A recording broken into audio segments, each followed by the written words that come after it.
Hello there everybody, this is Grant, my son is the Collector75. Welcome to another Transformers Revenge of the Fallen review. Now, if you can see the box in the background, this is actually, I know it says up there, Transformers Dark of the Moon, but that is the Nightmare Megatron from, I think it was like the Tokyo Toy Show, and it's a re-deco of this figure, which is the Revenge of the Fallen Leader Class Megatron. I think there's another version which I don't have, and I can't remember, it's like a black colour, I can't remember what he's called. But yeah, so this is the Revenge of the Fallen version. Now, I have this version here, which is a KO of that. That is an official figure I picked up at TF Nation 2016. This is a KO I picked up off Sir Toys a few weeks ago. And this is a KO of the Revenge of the Fallen Leader Class Megatron that I got off Ben's Collectibles at TF Nation this year. It does have a tendency to keep going off in this mode, which can be a bit annoying, but not as annoying as that bloody Revenge of the Fallen Devastator. That thing just goes off at the drop of a hat, that one. But still, you know, it's all right. Right, I'm just going to have to readjust my lights ever so carefully because they look like they're about to fall down. There we go. Right, so anyway, so now then, as you can see, this one has a slightly different cannon on top than this one. So this one actually, Ben sold me it with the arm upgrades that you can get. And I think I paid all in £60 for everything, the arms and the figure itself. And at the time, I did think, oh, is that a good deal? I don't know. But I thought, you know what, I don't mind paying it, not for Ben. So I thought, you know, yeah, I'll take that. And I'm glad I did. And it was a very good price, actually. I'm very impressed that he let it go for that much, actually, because I think it was a very fair price. Yeah, and I really love it. I actually love it. Now, I've never owned the original Leader Class, and there's a good reason. I didn't really like the look of it. And I thought to myself as well, the other part of the reason, was the fact that it probably go down in price at some point, because I think it was £40 brand new. And I thought it's bound to go down to like 20 quid at some point. I'm bound to see it somewhere, because I remember seeing the Energon Unicron at £60 when that first came out. And I think you could pick that up for 20 quid somewhere on clearance. So I thought it would go down, and it never did. So I missed my chance getting it, and then when I saw it was a bit more expensive than I really wanted to pay. And plus then I thought, well, do you know what? It's not really film accurate, especially in tank mode, because it doesn't really have the wings to fly or anything like that. And the Voyager version is a bit more like that. So I just stuck with my Voyager version that I bought, which I believe I bought Auto Assembly 2009. Wow, that's a long time ago. I'll tell you what, I've been watching some of those old videos from like Auto Assembly and that. God, I look young. It's funny enough, actually, I almost forgot. If anyone's watching this, there's a great picture I'm going to include at the end from the TF Nation website. They've just put up their photo galleries, and there's a great one of me in it, and I just think it's just really funny. I'm going to put it at the end of this video, so if you're interested, watch it, or just go to the TF Nation website and view the galleries. And I think it's the All About or About at TF Nation or something like that. And it's there. It's quite a funny picture, actually. It's the first time I've ever been in a picture for anything, really. So it's quite cool. Anyway, right, so that's a little bit of a side note there. Right, so let's get on to the figure itself. Now, I'm just going to move this back out the way for a second, and let's have a look at Megatron's brilliant tank mode.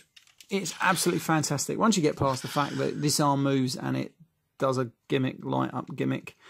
Now this is that you usually get on the KO version. It's an extra upgraded arm because the original one that comes with it is so spindly. I'm going to try and see if I can dig that one out, because that one over there has the original arm and it is horrid. But this is a better arm. It's more film accurate. Same with this one on top. But unfortunately, when you transform it into the tank, it's not really that film accurate. Unfortunately, that is more film accurate. But there we go.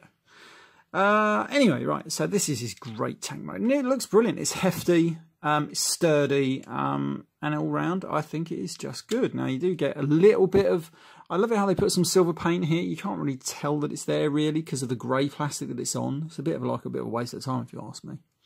But there we go. But other than that, it's pretty cool. It is a really good tank mode. I just wish it had the wings, like, or at least fold-away wings or something. But it never did, like the Voyager version. So I can see maybe they were trying to do different things. Another thing, I love the paint apps they've done on these back tracks here. It just really goes well. But that is the only bit they decided to put paint apps on. And I can't understand why they bothered there. You know, do it all over it. It really needed it. This guy could have really done from like a premium paint job.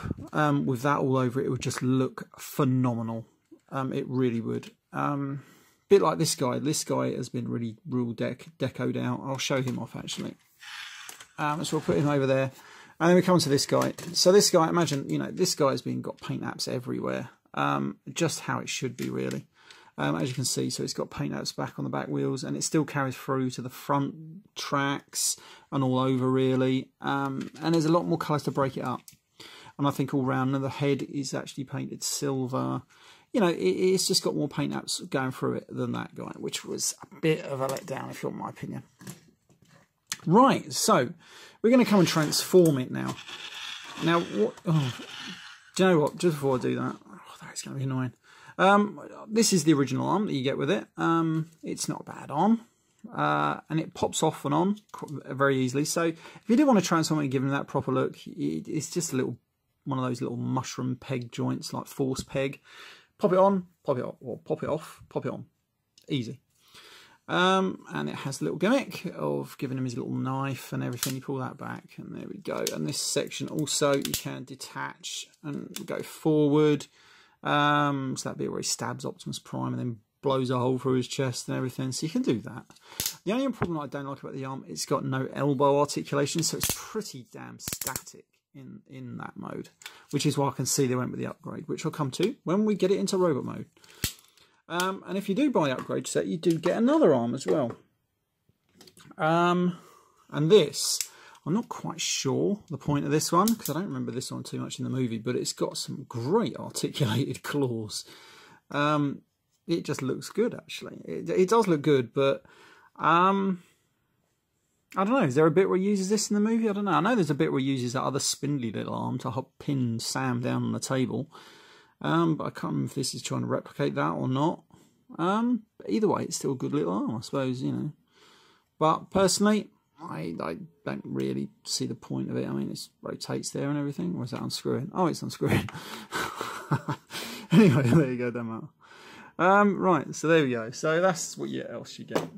Right, let's transform this. Now, what I'm probably going to do is probably going to rotate this off of here first. It just sort of pegs in. And then I'm going to pop it off this joint because it will just fall off anyway. So we'll come back to that. We'll come back to that in a moment. Oh, that's going to keep going off, isn't it? First thing I'll do is rotate these little knee pads up. I think that's probably the easiest thing to do. Get that. Oh, no, actually, no. It's probably coming around to here. I'm pegging this out here. Oh, that is annoying, that is. Shouldn't have put batteries in the bloody thing. So you're going to take that one out of there, and there's another place it pegs in as well. Just up here. Just in there, just by that little knee pad. And then you're going to untab that. And that frees up the legs. I mean, the transformation isn't that difficult.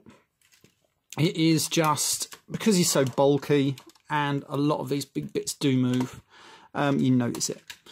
That just unpegs from the back. This is actually where the batteries are stored. And this rotates all the way up. And we'll stick that against his back in a minute. Come around to the front. Rotate these little bits down. Rotate them around like so. Bring them down. Then bring the head down. Then the legs are on two. And you get that nice little transformation sound once you get them into the right place. And then you bring them down. And they're going to tab just in nicely like that. And again, it should tab in. Get in there. Right, that gives us our legs. Now let's transform the legs. You come around to here, bring this down, rotate that, and that just nice slots into there. I don't know if it actually pegs in. I think it might do actually. Is there a little joint in there it pegs into? Yeah, kind of. Don't really like that though. Feel nice better. I'm not sure actually if it's supposed to peg in there or not. Anyway, right, so you bring it down, rotate it around, because there's a little peg there and there's a little hole in there. But you get it in there, and it don't really want to, feels like it doesn't want to go in there. So I think really you're just better off sticking it in there like that and hoping for the best. Bring the little knee pads up, rotate the little guns round, just straighten up his legs. like so, and that will give you his torso done. Now, can we see what I can see? Up here, there we go. Right, so this arm, easy one, just rotates around and it clicks right in. Then we're going to rotate it here, and there's his little elbow, and there's his little articulated hands, like that, and that is pretty cool.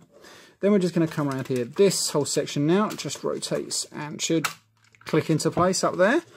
And then there's a little section here which sort of like, it's only got on the little rotational joint or whatever you call it. That just plugs in, seals up the gap in the back of his head. Then we're going to come to this arm. Oh, bloody hell, I nearly got my lights down. Now we've got this little joint, and we just rotate this one out slightly, and as you can see, it doesn't stay on there too well.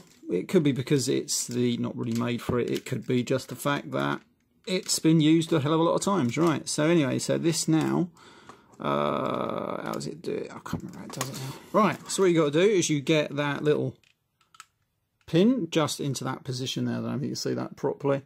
And then what you're going to do is just jam it all into there, and it holds damn well.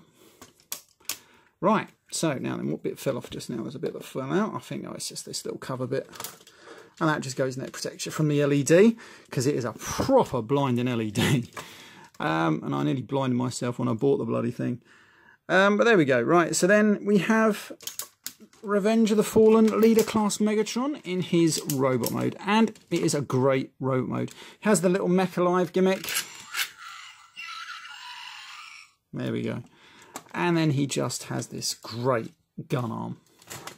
And it is proper film accurate. It's a bit like more like the Voyager class one, and it just looks a lot better now. These legs are a little finicky, and it doesn't want to. There we go. Snap that right in. It's just a great figure. I really like it, and it's just one that you can just keep playing with and messing with until you find a great pose. It's just really hard because I'm right behind the camera. It just looks good. You get him in a great pose, and it is just absolutely brilliant. You can move these little pincers like that, and it does close in, and it does have a little LED. I don't know if you can see that lighting up. If I do that, you can. Just make sure you don't blind yourself on it. It will stay on as well if you hit it in the right position. The legs on this one are a tiny bit loose, but not too much. Get those up there. Rotate that around. And rotate that around. This knee joint does have a tendency to pop off, but not that often. I only done it once, the first time I got it, and now it does it when I'm filming it. There we go. But you put them in, like I say, it's just because I'm right behind the bloody camera. But it's just a great figure. I really like it, and it's one of the best leader class figures that I actually own. I don't know that many. Yeah, you can flip these little toes out, but I just think that looks ridiculous. I prefer giving him the film accurate sort of like legs and feet. I think that looks a hell of a lot better, having like the tracks and everything. I just really like it. I've had it on my shelf for quite a while. It's just good. I really like it. I really like the figure. Hard to say exactly why I like it, but I do. It does have a great head sculpt, better than the first leader class Megatron. That is a dire figure. Yeah. But yeah, but it's a great figure. I like it, and I think the arm upgrades really do help it. So this has been Graham, the Collector 75. Feel free to give the what is it called? A big thumbs up. Yeah, that thing, wherever it is. Yeah, the big thumbs up sign. A big thumbs up if you like the video. What else have we got down there? You can comment. It's always good to see people's comments on stuff. And of course, if you want to support my channel, you can using the little coffee link below. And there's a link to Sir Toys and TF Direct and a few other little bits and bobs. I'm on Instagram, and I usually try and, every time I do a new video, I try and post the pictures of what I take, of usually what I put at the end of the video up on Instagram, which is always good. Right, okay, so this has been Graham, the Collector 75. And I'll see you all next time. Bye for now.